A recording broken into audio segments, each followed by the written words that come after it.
All right. Hey, everyone. Let's jump into a deep dive on something I think we can all relate to, right? Hmm. You're working on a piece and you just hit that wall. You know, that feeling when every color, like every shade of blue in your color picker is just wrong. I know that feeling.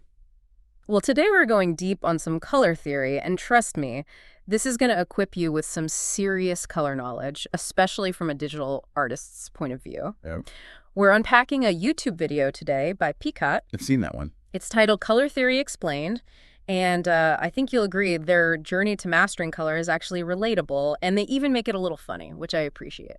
Yeah, their approach is really practical. It skips the physics lecture and jumps right into how artists use color, which I always appreciate. Totally.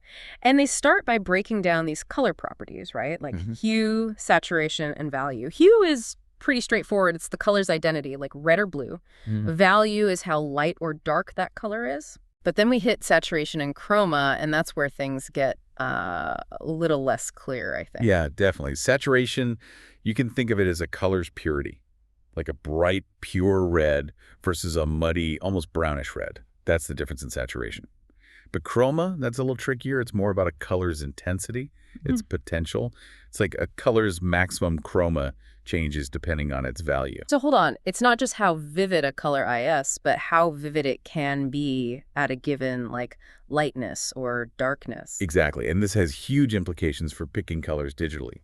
Podcats actually shows this with a color picker, Yeah. and some hues just can't hit that super high chroma at certain values.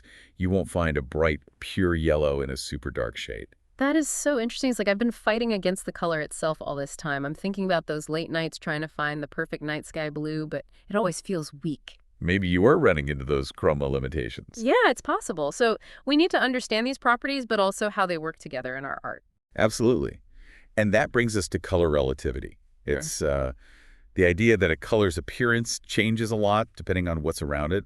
Pickett uses this analogy of walking through color space to visualize this, which I thought was helpful. Yeah, I like that. So like if you desaturate a yellow, you're kind of moving it closer to blue on the color wheel, right? Even though you didn't add blue pigment, it starts to look more blue. Yeah, precisely. It highlights the importance of thinking about color temperature, warm versus cool. We can adjust a color's temperature just by shifting it towards its complement on the wheel. Wow, that's pretty cool. Instead of adding more blue to make something cooler, I can play with saturation or value instead. Exactly. It's all about relationships, not just the individual colors. I like that. And Picot shares this tip from another artist, Fua. Oh yeah, Fu is great. They say to focus on saturation and value shifts instead of always changing the hue. Now, why is that so powerful? Well, think back to those chroma limitations, right? By working with saturation and value, you're kind of working within those limits. It's a more subtle, refined way to adjust color. And it can actually create a more harmonious look. Hold on, you're saying by limiting my choices, I might actually make better color decisions. I always thought more options were better. Right, it seems counterintuitive. But think about it. Yeah. When you're jumping around the color wheel for different hues, you might miss subtle shifts in saturation and value that could solve the problem. This approach forces you to really understand those limitations. So it's like learning the rules so you can break them effectively. Exactly. You develop a deeper understanding of color. I see. It gives you more control and ultimately more creative freedom. Exactly. And Picot had this example where they were struggling to find the right color for clouds in a sunset, and you won't believe this, the most accurate color turned out to be brown. Brown clouds. Yeah. I mean, that goes to show our perception of color can be so easily distorted by context and light, right? Absolutely. It's a good reminder that we can't always rely on instinct when it comes to color. Sometimes those unexpected choices lead to the most realistic, the most impactful results. Totally. And to really sharpen those instincts, I like how Picot reaches out to some experienced artists, Ian and Julia. They give some really cool perspectives on color in art. Oh yeah, they both have great insights. What was Ian's main focus? He emphasizes observing light and materials in real life. Don't just copy a reference photo. Understand how light affects color, the principles behind it. So it's not about matching colors, it's understanding why they are that way. Exactly. He pointed out that photos already have values baked in, decisions made by the camera or the photographer. But observing real life, you can create more nuanced art. So going beyond the surface, digging into the science of light to make creative choices. I like that. What about Julia? What was her perspective? She brought up this cool concept of vibe words to guide your color palette, choosing colors to create a feeling. evoke an idea. Vibe words. Okay, I got to hear more about this. Give me an example. Sure. Like if you're painting a cozy, warm scene, maybe you use warm, earthy colors. Or if you want something mysterious, you might lean towards blues and purples. She actually helped Picot adjust the coolness of a background to emphasize the warmth of a hammock in the foreground. Wow, so even a subtle temperature shift can change the feeling of a whole piece. That's powerful. It really is. But there's another layer to this that Picot discovered. Remember that sunset with the brown clouds? Yeah. It turns out that image was AI generated. Wait, what? So the reference wasn't a real photo? Exactly. And it made Picot wonder if those strange colors were partly because of how AI algorithms generate color. It raises a lot of questions about how AI is changing our relationship with color and art. Okay, my mind is officially blown. So we've gone from color basics to AI-generated images in a few minutes. I'm already seeing how color is a much deeper rabbit hole than I ever thought. It definitely is, Yeah. but it's an exciting one. And we're just getting started. Let's move on to Picot's final project. They actually put all this color theory into practice in a really cool way. Okay, yeah. So they've gone through this whole color journey. What did they end up creating? It's a painting of Clauncher. Cluncher. Yeah, it's a Pokemon. It's this little blue lobster-like Pokemon. And they're eating a burger in the painting. And what I like is that Picot talks about how they used intentional color choices to, like, really make it top. Okay, cool. So they're taking theory and putting it into practice, right? Mhm. What kind of color choices did they make? I'm curious about how they use those vibe words. Yeah, well, one thing is they made the burger colors warmer, to make it look more appealing. That's smart. I never thought about it, but it makes sense. Like, warmer colors make food look more delicious. Totally. It's like tapping into our subconscious. Mm. Another detail they mentioned was keeping the lettuce really saturated, that green, to make it look like light was passing through the leaves. Oh, I love that. Like, they're taking those observations about light and materials from real life and putting them right into the art. Absolutely. They even talk about struggling a bit with the background, but they ended up using a color palette that was similar to the food photography reference they were using. So they're not afraid to learn from the pros. Exactly. Sometimes the best approach is to see what's already working.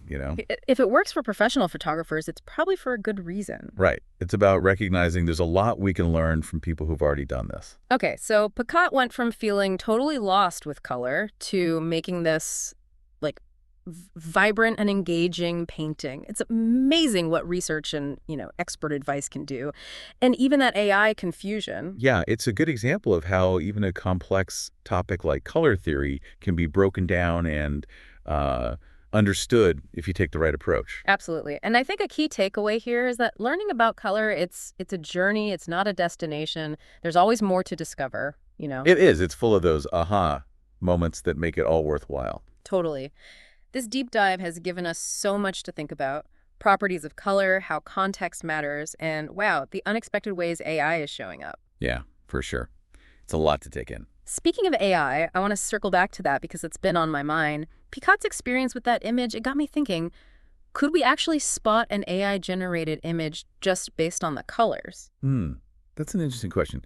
Some artists believe that AI art often has this uncanny valley quality to it when it comes to color. Uncanny Valley. You mean like that creepy feeling when something looks almost human, but not quite, like those early CGI characters in movies? Exactly. It's that sense of something being a little off. And with AI art, it could be strange color combos, weird lighting, or maybe a lack of those subtle nuances we see in, like, human-made images. So maybe our brains are noticing those little things even if we can't explain what they are. Like, intuitively, we sense something isn't right. It's possible. And as AI keeps getting better, it'll be interesting to see if those algorithms can really mimic human perception, human artistic techniques. Will there be a point where we can't tell the difference anymore? Oh, man. That's a question I don't even want to think about right now. But I think you've hit on something important. Understanding color theory is going to be more important than ever as we, navigate this world of art and technology. Absolutely. It's like having a decoder ring for the visual world. The more we understand color, the better we can create, interpret, appreciate art in all its forms. Well said. So for our listeners, what's your takeaway? Has this changed how you think about color, and how might you apply this to your own art, photography, or even just like everyday life? Yeah, we'd love to hear your thoughts. Leave us a comment, send us a message. Let's chat about color. And hey, remember, the cool thing about color is there's always something new to find out. So keep experimenting, keep learning, and most importantly, keep creating. It's wild, right? It's like AI is messing with our whole idea of color. Yeah, it really makes you think. We have all these color theories, harmonies, complementary colors, warm and cool things artists have used forever. Mm. And now AI comes along, and it's processing color totally differently. And maybe it's making combinations that look weird to us. It makes you wonder if this is like a whole new era for color theory. Will we have to change how we think about color because of AI? Maybe. Or maybe AI can actually help us expand what we consider, a good color combination. Yeah. Like, what if AI helps us break free from the old rules and find totally new palette? That would be awesome. Think about the possibilities for digital art, design, even fashion. AI could be this crazy tool for exploring color. I think so too. It shows that learning about color never really ends. There's always something new to see, new ways to do things. For sure. And speaking of new techniques, let's get back to Picat's painting. Remember, they put all this theory into practice, especially with those little details. Yeah, definitely. One thing that stuck with me was how they made the burger colors warmer to make it look tastier. That's like a classic food photography trick, and it uses color psychology. It's so true. It's like we see those colors and we just want to eat it. Right. It's subtle, but it works. Think about all those food ads, full of reds and oranges. They're trying to make us hungry. I never thought about it like that, but you're right. And Picat also talked about that super saturated lettuce to mimic the light shining through it. Yeah, that was cool. It's like they took what they observed in the real world about light and leaves, and they put that into the painting. Those little things make such a difference. It's like showing you understand color on a deeper level. Exactly. And remember, with the background, they had some trouble, but ended up sticking with a palette that was similar to the photographer's. Yeah, they trusted the pro. Right. They realized there's a reason photographers make certain choices. We can learn a lot from them. Definitely. So Picat went from feeling lost with color to, creating this awesome piece of art. They learned so much from research, from experts, even from that AI thing. It really shows that learning about color is a journey, and you never know what you'll find. That's the perfect way to put it. Well, we've covered so much today. Color theory, AI art, even a bit of psychology. I hope this has been a fun and insightful deep dive for everyone listening. Me too. It's been great exploring this with you and with all our listeners. Absolutely. And remember, the world of color is always changing, so keep experimenting, keep learning, and most importantly, keep creating.